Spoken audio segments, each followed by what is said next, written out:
Council. And let me just say at the outset that I think transatlantic unity is as strong as it's ever been. Well, I think it's somewhat ironic to see some members of Congress wanting to make common cause with the hardliners in Iran. It's an unusual coalition. I think what we're going to focus on right now is actually seeing whether we can get a deal or not. And once we do, then if we do, then we'll be able to make the case to the American people, and I'm confident we'll be able to implement it. Thank you, everybody. Thank you.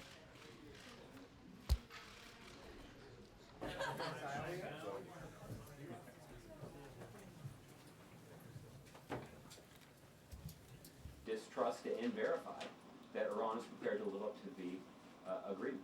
And I would describe this letter as the continuation of a partisan strategy to undermine the president's ability to conduct foreign policy and advance our national security interests around the globe.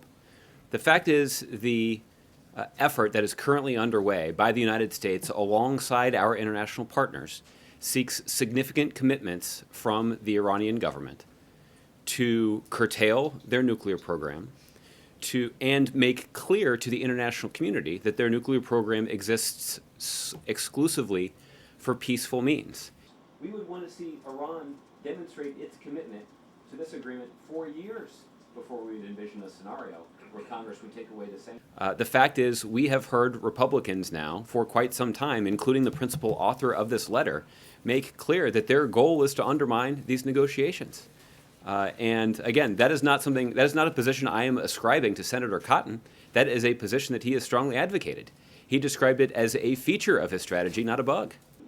To provide the emails on her personal email system that relate. Thanks, everybody. Have a good Monday.